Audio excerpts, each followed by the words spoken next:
भारत सरकार किसानों का आय दोगुना करने के लिए तेजी से काम कर रही है। उसके लिए फसल के बीमा से लेकर आसान लोन देने तक की स्कीम शामिल है। अब यहाँ ध्यान से सोचिए, जब सरकार इसके लिए काम करेगी तो इससे किसानों को स्ट्रॉन्ग सपोर्ट मिलेगा। वह जिस खेत में पैसों की दिक्कत से बुआई नहीं कर पाते थे उसे वो शुरू करेंगे, खेती को अपना मेन रोजगार बनाएंगे। और जब ऐसा होगा तो खेती के लिए कीटनाशक दवाएं और बीज तैयार करने वाली कंपनियों के स्टॉक में तेजी आएगी कि नहीं, ये तो सिंपल बात है। और आज हम जिस स्टॉक की एनालिसिस करने वाले हैं वह कंपनी पहली बात कि अंडर वैल्यूड है और दूसरा एग्री से रिलेटेड प्रोडक्ट तैयार करती है, मतलब उसमें तेजी की गुंजाइश है। अब सवाल यह है कि यह तेजी कितनी होगी, कब तक होगी और रिस्क कितना होगा। आज के शो में इन सारी बातों को डिकोड करने वाला हूं। पता है आज क्या खास सीखने वाले हैं। हमने आपको पहले स्टॉक कंपैरिजन का तरीका तो बताया था, लेकिन यह नहीं बताया था कि कुछ पहले से बेस्ट स्टॉक का कंपैरिजन किया हुआ रिपोर्ट कहां मिलेगा।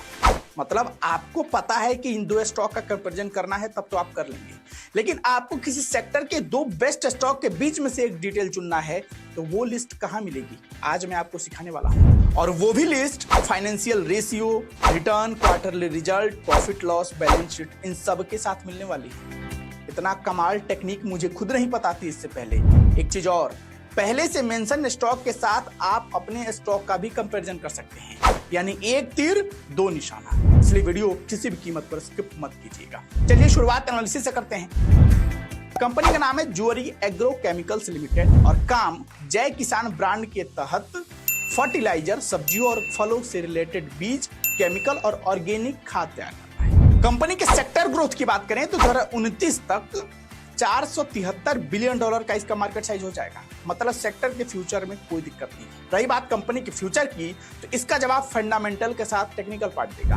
पहले फंडामेंटल की बात कर लेते हैं। कंपनी के फंडामेंटल यहाँ गुड कैटेगरी में है। मार्केट कैप ठीक है, बहुत अधिक तो नहीं है, लेकिन हाँ ठीक है, ग्रीन में इसे रखा जा सकता है। पी रेशियो इंडस्ट्री से कम होना चाहिए है, जो इसे अंडर वैल्यूड कैटेगरी में डाल रहा है, जो स्टॉक में उछाल की संभावना को भी दिखाता है। इतना ही नहीं, इसका ईपीएस भी ठीक है। साथ में कुछ निगेटिव पॉइंट है। पहला, कंपनी के ऊपर थोड़ा कर्ज है। आरओ यानी रिटर्न ऑफ इक्विटी 12% से अधिक नहीं है।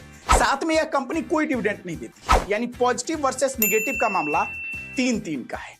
अब आप तो ये नहीं सोच रहे हैं कि सर जब 3-3 का मामला है तो आप इसे गुड कैटेगरी में कैसे रख रहे हैं, तो इसका जवाब मिलेगा प्रॉफिट रिपोर्ट से। ये देखिए, आप यहाँ नोटिस करेंगे कि कंपनी 2020 में नुकसान में थी, 2021 में प्रॉफिट में आई और उसके बाद से कंपनी ने कभी पीछे मुड़कर देखा ही नहीं कि कोई नुकसान नाम की चीज होती है। कंपनी हर साल यहाँ ग्रोथ दिखा रही है। अब जल्दी से बैलेंस शीट पर भी नजर डाल लीजिए, नया तरीका भी सीखना है। देखिए, इस समय यानी मार्च 2024 में कंपनी के पास फिक्स्ड एसेट और रिजर्व दोनों ऑल टाइम हाई पर है, जो कि बेस्ट पॉइंट है। चार्ट बता रहा है कि कंपनी का जो स्ट्रॉन्ग रेजिस्टेंस है, यानी जो सबसे ऊपरी लेवल है जिसे पार करने के बाद कंपनी और ऊपर जाएगी यानी ग्रोथ देगी, वो है 258। अगर वह इसे ब्रेक कर देती है तो अच्छा मुनाफा की गुंजाइश है। इसलिए थोड़ा धैर्य के साथ आप इस पर डिसीजन लीजिए। चलिए कुछ नया सीखते हैं। सबसे पहले सर्च बार पर जाकर पोर्टल ट्रेड ब्रेन सर्च कर लेना है, फिर वेबसाइट पर चले जाना है। उसके बाद यहाँ दिख रहे कंपेयर स्टॉक के ऑप्शन पर क्लिक कर देना है। ये देख रहे हैं, बैंकिंग सेक्टर से लेकर आईटी, पावर, सभी बेस्ट इंडस्ट्रीज के बेस्ट सेक्टर का कंपैरिजन रिपोर्ट यहाँ दिख रहा है। मैं अभी के लिए पावर सेक्टर पर क्लिक कर देता हूं क्योंकि इसका फ्यूचर सबसे सॉलिड है। ये देखिए, दो स्टॉक पहले से कंपेयर किए हुए यहाँ दिख रहे हैं, अडानी पावर और एनटीपीसी। आप नीचे स्क्रॉल कर मार्केट कैप से लेकर फेस वैल्यू, पी रेशियो और दूसरे फंडामेंटल पॉइंट्स को यहाँ से देख सकते हैं। ये देखिए, दोनों स्टॉक का महीने भर से लेकर 5 साल तक का रिटर्न, कि कितना रिटर्न निवेशकों को इस स्टॉक में पैसा लगाने से मिला है, सारा दिख रहा है। Quarterly result, profit loss, balance sheet, cash flow से लेकर शेयर होल्डिंग तक आप सारी डिटेल यहाँ एक ही जगह पर देख सकते हैं। अगर आपको लगे कि इन्वेस्ट करना है तो फिर आगे बढ़िए या फिर यहीं पर होल्ड कर दीजिए। आज के लिए इतना ही, मुझे इजाजत दीजिए। मिलते हैं कल नए एपिसोड के साथ। अगर आपको आज वीडियो में कुछ अच्छा लगा या कुछ नया सीखने को मिला है तो एक गुजारिश है, 5 स्टार रेटिंग देना मत भूलिएगा।